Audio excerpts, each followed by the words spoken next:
Pacific Beach Middle School. Spring Formal 2011, 8th grade. Picture this. Gym doors open, you got your hair slicked back, your collar popped, axe on fleek, and breath fresher than after a dentist visit. Altoids, baby.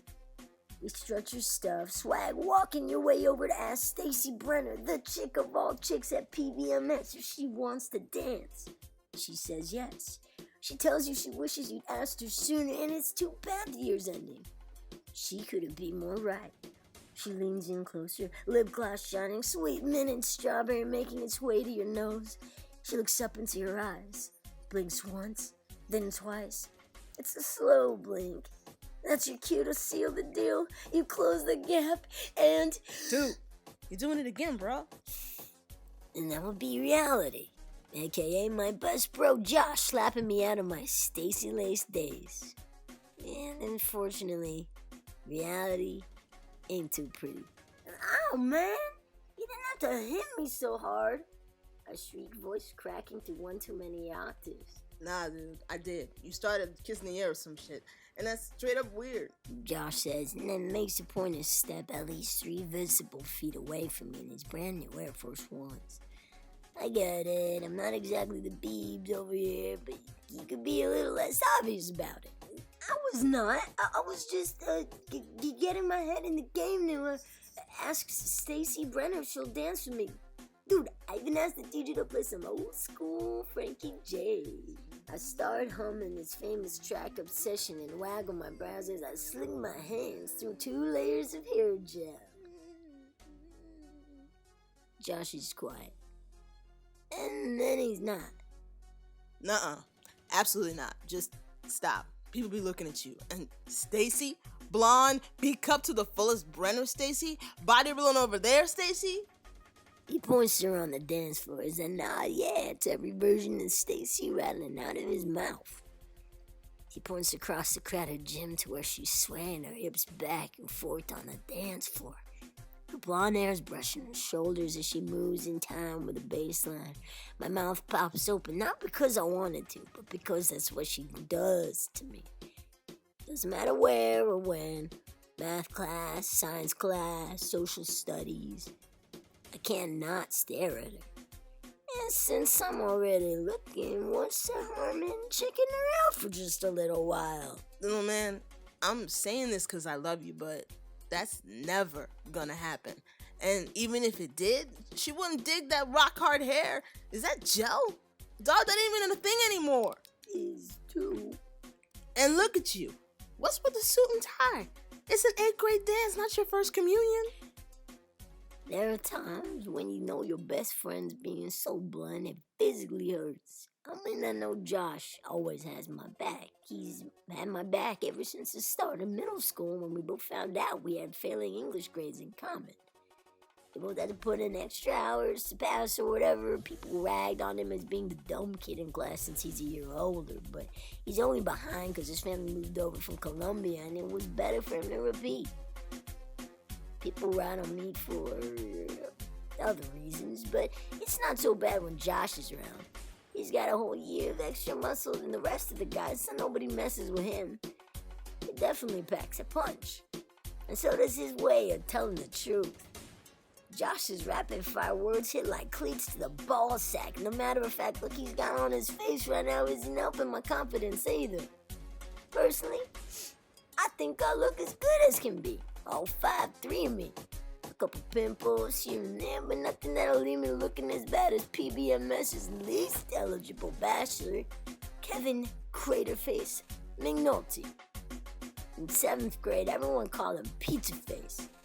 Luckily, most of the volcano pimples have healed, but now he kind of looks like the moon fresh after a meteor shower. But you know what? Even Craterface is dancing with a girl tonight, so technically I'm golden. Craterface couldn't get his hair this slick if he tried. Josh is just hating on how good my mom did my hair. She even doubled up with a top coat of hairspray for extra security. Who knows? Maybe Stacy B likes guys who are shiny, slick, and hard-headed. What does Josh know about what she's into anyway? She seems nice and pretty too. girls can be both, and if she's the right girl, she will be to me. At least that's what my mom says. I don't even realize Josh is talking to me until he grabs my glasses off my face to get my attention. What the heck, man? I need those to see, I say. Bro, you gotta let a brother help you out. The railroad tracks in your mouth are bad enough. You're reflecting more lights than a disco ball in the middle of the room, so the glasses have got to go. They're killing you, dude. But everything's all blurry and the flashing lights make it way worse and... Look, if you want a chance with Stacy, you better bump, grind, and feel your way over to that girl. You can't miss her. Her curves are a dead giveaway. Just Stevie Wonder on over there and dance with her already. He shoves me off the back wall and into the crowd of bumpers and grinders. As my slow jam request comes flowing through the speakers, I go flying across the floor, tripping over my shoelaces, only to crash face first into Brad Larson's back. Brad, beefcake captain of the wrestling team Larson, every girl's favorite douchebag. He doesn't even need to turn around for me to know it's him because he's the only one who calls me King Chums. Well, if it isn't the class chubby bunny, I see you brought a date tonight. Oh, my bad. It's just you and your extra baby fat. Really, Brad, it was an accident. I didn't mean to. He cuts me off and locks his arm around my neck, forcing me to stay uncomfortably close to his big, sweaty pit. Of course not. Fortunately, I'm fine. But unfortunately for you, my shirt isn't. If your big burrito-filled ass wasn't so busy drooling your way over in a pathetic attempt to cross into unrealistic bay border territory, I wouldn't have spilled my Coke all over myself. Better back off our US of A certified babes and stick to the chorizo essay. Am I right? A pack of Brad's wrestling buddies breaks out into laughs like there's something funny about profiling people. I pop the pressure out of my knuckles and swallow the insult like it doesn't hurt, even though it always does. Oh, he looks hungry. Quiero Taco Bell? Brad says, dropping 4 quarters on my head. That should cover what? Like 1 bean burrito out of 10 you usually eat? And that just about does it. Dude, I'm not even Mexican, I say, shoving him off. He trips backwards, catches himself, and rushes me all 5'8" to embrace his jock of him, putting me in a headlock this time. He brings his mouth down in my ear and hisses so loudly his spit splashes on my cheek. The year ain't over yet, Chubbs. You better watch your back. He loosens his grip and brings me up to standing, keeping a firm grip around my shoulders so I know I can't run. You know, normally I'd kick your face in. But lucky for you, today's a special occasion. It is? I ask, nervous stutter coming out in full swing. Brad smiles back at his friends and then walks me away from his clique and further into the crowd. Totally. You don't know this about me, but I'm actually a bit of a matchmaker. I shoot him a doubting look and stay silent since this can't be heading anywhere good. No, really. You know Evan and Megan? I introduced them. With it being spring fling and all, I guess all the love's got me feeling generous. Well, maybe BK Brad isn't no bad. Follow me, chums. I'm about to make your night. And I do, since I really don't have much of a choice. We weave through a mob of couples kissing like their tongues are super glued together. Even without my glasses, it's easy to see that the closer we get to the middle of the dance floor, the dirtier the dancing gets. I break into a cold sweat as I brush against the girl who accidentally grinds back into me. For a split second, I actually think she did it on purpose, just like one of those movie moments where a gorgeous chick dares to make the move on a guy everyone thinks is a loser. But as soon as she sees me, she bolts and leaves me alone with Brad, who's still dragging me along. The mob clears and suddenly, I'm standing inches away from Stacy Brenner. The beautiful blonde couldn't talk to if my life depended on it, Stacy Brenner. There she is, really talking to me. Hey, Brad, she says. Yeah, about the whole her talking to me thing. Never mind. What's up, Stace? You look stunning tonight as always. Brad pulls her into a half hug, which I'm kind of a part of, but not, so I distance myself. Brad snatches me by the collar and pulls me back towards Stacy mid-escape. So, my little buddy here thinks you're cute and was hoping to dance with you tonight. You down? Yes, and I stop breathing, stop thinking, and wait for 5 seconds that feel like forever. Sure, why not? She says. Really?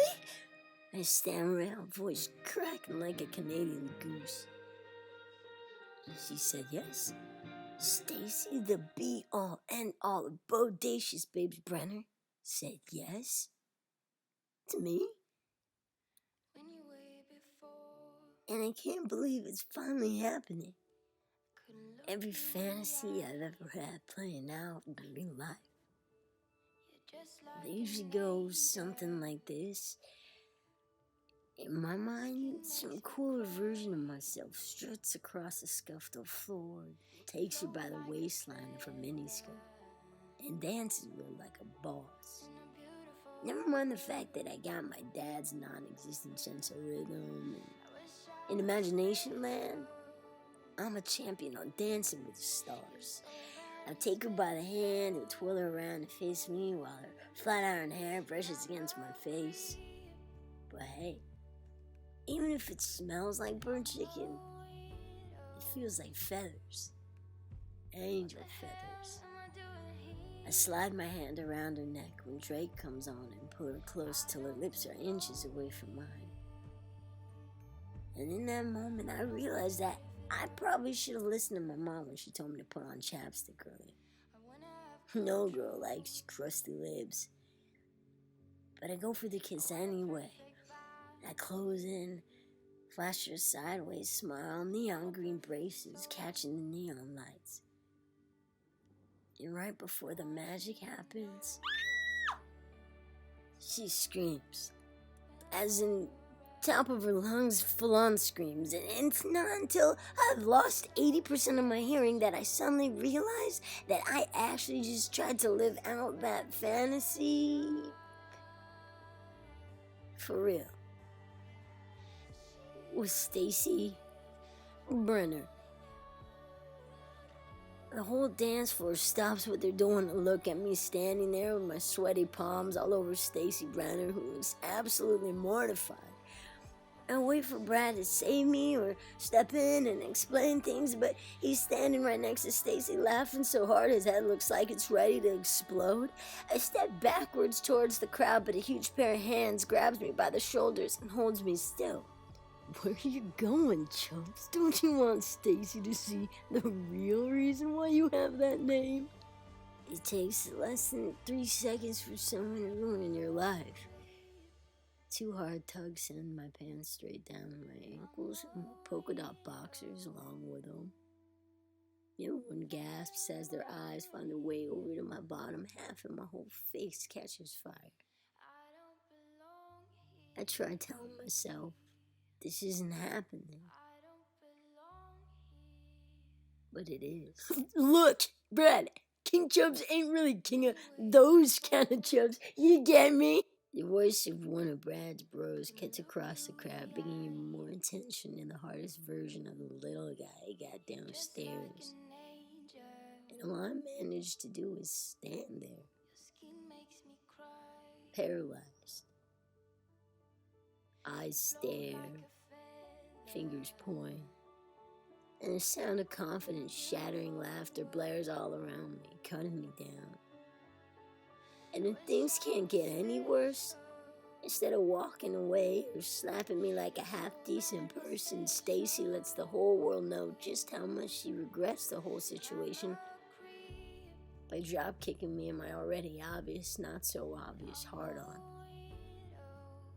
I crumble to the floor, sweating through my brother's button-up and oversized pants from his old 8th grade hand-me-downs, praying to God Stacy doesn't say my name.